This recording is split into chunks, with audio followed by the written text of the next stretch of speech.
এক গ্রামে রামু নামে এক সাধারণ রাখাল থাকতো। সে খুব গরিব ছিল, কিন্তু বুদ্ধিমান ও সৎ ছিল। একদিন সে বনের ধারে গরু চড়াচ্ছিল। হঠাৎ সে দেখলো এক সিংহ কাঁটার ঝোপে আটকে গেছে। সিংহটি কষ্টে গর্জন করছিল। রামুর মায়া হলো। সে সাহস করে এগিয়ে গেল এবং কাঁটাগুলো বের করে দিল।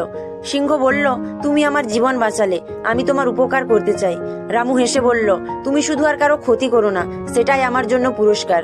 সিংহ রাজি হলো এবং বনে চলে গেল। এরপর গ্রামের জমিদার একদিন ঘোষণা করলেন, যে কেউ আমার কঠিন ধাঁধার উত্তর দিতে পারবে তাকে পুরস্কৃত করা হবে। ধাঁধাটি ছিল, সবচেয়ে বড় শক্তি কি? অনেক পণ্ডিত ও ধনী লোক উত্তর দিল, কিন্তু জমিদার সন্তুষ্ট হলেন না। রামু বলল, সবচেয়ে বড় শক্তি হলো বুদ্ধি, কারণ শক্তিশালী পশুও বিপদে পড়লে বুদ্ধির ওপর নির্ভর করে। জমিদার খুশি হয়ে বললেন, সত্যি তোমার উত্তর সঠিক, এবং তাকে পুরস্কৃত করলেন। বন্ধুরা, এই গল্প থেকে আমরা এই শিক্ষাই পাই, শারীরিক শক্তির চেয়ে বুদ্ধি অনেক বড়।